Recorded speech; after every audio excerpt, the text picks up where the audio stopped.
Hello, hello, hello. Ẹ̀yin èèyàn mi. Ó ga pọ̀ o. Wọ́n bá ní ìgbà tí Kábíyèsí àti Naomi ò sí nílé ní Ashley rí ọmọ ọ̀dọ̀ nínú àwọn ọmọ mẹ́ta ẹ̀. Wọ́n ní méjì yìí ń sùn. Ìtò ń tọ́jú kẹta tó jẹ́ obìnrin. Ìgbó yẹn ti jí. Ọmọ yẹn ti jí bí Kábíyèsí ṣe ẹ̀bí àwọn ọmọ yẹn ṣàṣe bí ọmọ ọ̀dọ̀ ṣe gbé nǹkan bọ́ta ni ìtàn ṣàǹṣeré. Wọ́n ní bí Ashley ṣe súnmọ́ ọmọ yẹn tó wá ní kó gbọ́mọ yẹn wá. Ìyẹn ní òun ò lè gbọ́mọ lẹ̀, kí ló dé? Wọ́n ló kàn ó ti ọmọ yẹn, ó já ọmọ yẹn gbà. Ó ní pẹ̀lú àwọn kan ní ààfin nínú àwọn tó ń dẹ Naomi. Wọ́n náà ṣàjà ọmọ yẹn gbà lọ́wọ́ àgbẹ̀ yẹn. Bó ṣe fling ọmọ yẹn sínú mọ́tò nìyẹn, ìyẹn Ashley. Ó dẹ̀ drove off, ó lọ. Wọ́n ní bó ṣe gbọ́ ọmọ yẹn lọ ni. Bọ́mọ yẹn kó tó sáré géètì, wọ́n ti ṣí géètì, ọmọ yẹn ti lọ. Naomi ti gbé ọmọ sá lọ. Kọ́mọ yẹn tó máa sọ fún àwọn security pé Ashley ti gba ọmọ lọ́wọ́ òun, ti jù sínú mọ́tò. Ọmọ wo? Ó ní ọmọbìnrin tí òun tọ́ sí Kábíyèsí tí Naomi náà àwọn bẹ̀tà tí Naomi ń tọ́. Ó ti gbé kan nínú ẹ̀ sá lọ. Wọ́n ló wà nínú mọ́tò. Wọ́n wá Ashley tí up till now wọ́n ti rí o. Wọ́n ní Ashley wá fohùn lẹ̀ pé wọ́n sọ fún ọmọ rẹ̀ pé kó sọ fún Naomi pé kó tẹ́lẹ̀ orí ọmọ yẹn pé kó yá tètè bẹ̀rẹ̀ sí ní palẹ̀ ẹrù ọmọ kúrò láàfin tó lóun ò gbọ́dọ̀ bá láàfin. Pé tó bá yìí wà láàfin yẹn pé kò lè rọmọ yẹn.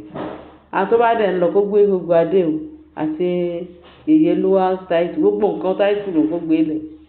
Òun lòun ní o. Pá ìjẹ́bẹ̀ pé kò lè rí kankan gbà nínú ní obìnrin gbọ́ kò ní rọ́mọ yẹn gbà.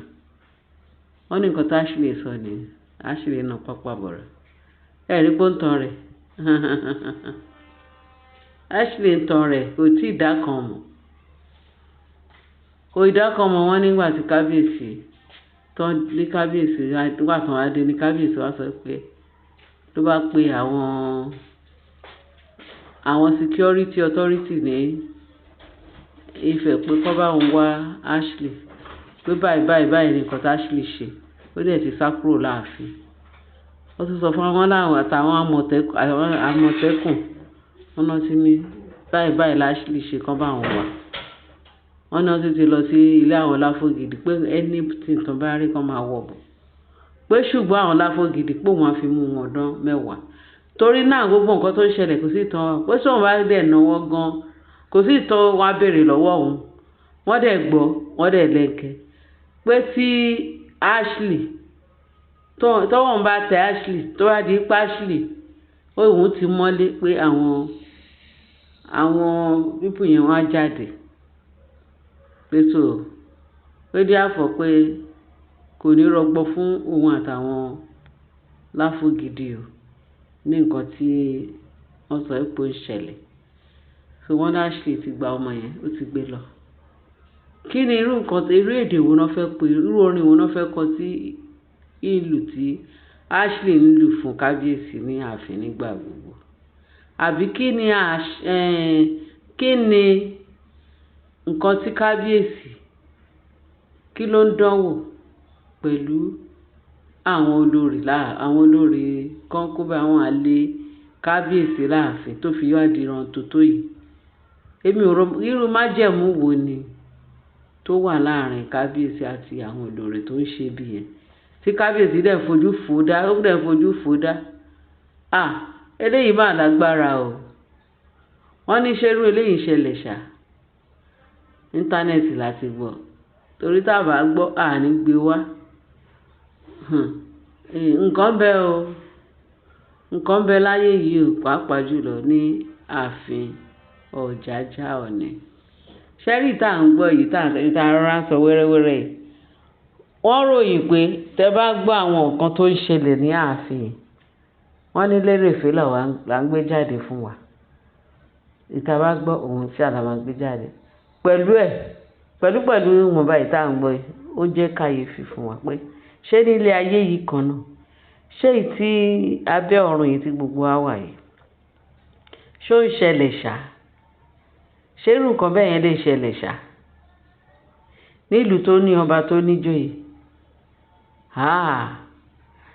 oríṣi ló dàbí ìgbà tó lù ú sí nílùú Nàìjíríà wa yìí. Ó dàbí pé kì í ṣe Nàìjíríà nìkan ní ẹ̀ tí ń ṣẹlẹ̀, pé bóyá ìlú bòmíì, àwọn ìlú ọ̀nà jíjìn ìtàn kan gbé ìtàn oríṣiríṣi wá sí Nàìjíríà tó wá ń deliver. Ẹ rí pé eléyìí lágbára, ẹ̀yin èèyàn wa. Wá ti ṣe eléyìí sí. Kí ni Ashley fẹ́ dánwò nínú nǹkan? Ṣé wọ́n pé gbogbo ìwà pálapàla tó Ashley ń ṣe ó ní kábíyèsí fi lé òun àtọmọ ẹ̀ kúrò láàfin, ọmọ ẹ̀ obìnrin? Ṣèbí kábíyèsí tí yóò fi ọmọ yẹn tẹ́lẹ̀, ó ti fà á mọ́ra, ó lóun máa treat ẹ̀ bí ọmọ, ó máa ṣe gẹ́gẹ́ bí ọmọ. At the end of the day nǹkan, ṣé ilé gbà wọ́n, ṣọ́nà gbà wọ́n? Ashley ó ní ẹ pé kábíyèsí ẹ pé sínsì tó jẹ́ nǹkan tá a gbọ́ pé sínsì tó jẹ́ pé kábíyèsí ò nífẹ̀ẹ́ òun, ò nífẹ̀ẹ́ ọmọ nǹkan tó máa fi ojú kábíyèsí, òun dẹ̀ bímọ fún kábíyèsí lóun ọ̀fẹ́. Ẹ rí pé ẹ jẹ́ ká tiẹ̀ fi pẹlẹbẹ mọ́ ọ̀lẹ̀jẹ̀. Nígbà tí Ashley ó wọ̀ ṣoṣoṣo tó gbé ọmọ ọlọ́mọ tí ò ń ṣe ọmọ kábíyèsí, tó tún gbé fún kábíyèsí pé dandan kábíyèsí gbọ́dọ̀ gba ọmọ yẹn lọ́wọ́ o. Ẹ rí pé Ashley nǹkan wà lọ́wọ́ ẹ̀. Kí nǹkan kan ṣáà máa ṣọmọ Naomi o, kọ́ tèmi gbàdúrà fún mi. Ọmọ yẹn nǹkan èèrà gbọ́dọ̀ rà, nǹkan kan rẹ̀ gbọ́dọ̀ ṣe. Naomi ò máa ti rógo láyé ọ̀bẹ̀tọ̀ lọ́hùn ọpẹ́lọpẹ́ Jésù tó ní. Òun náà ni kábíyèsí náà ṣe ń kógojá, tí ó bá jẹ́ pé Naomi ní Ọlọ́run tó ní Jésù tó ń ṣàbò tó ń ṣàdàbò Naomi.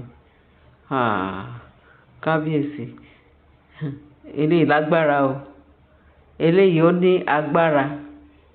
Bẹ̀tọ̀ Ọlọ́run á kó kábíyèsí yọ, á kó Naomi yọ, á kó wọn yọ, á fún wọn lọ́nà àbáyọ láti lè máa mọ nǹkan tí ó yẹ kán ṣe yàtọ̀ sí tí ó yẹ kán ṣe, torí eléyìí lágbára. Àwọn láfọ̀gìrì wọn ní tí kábíyèsí tí òun bá kí Naomi Ashley mọ́lẹ̀ tóun ti mọ́lẹ̀, ìgbà yẹn wá ra àwọn láfọ̀gìrì tó tún máa kẹ́sẹ̀ lẹ́sẹ̀ tó tún máa ṣe eléyìí ga kábíyèsí.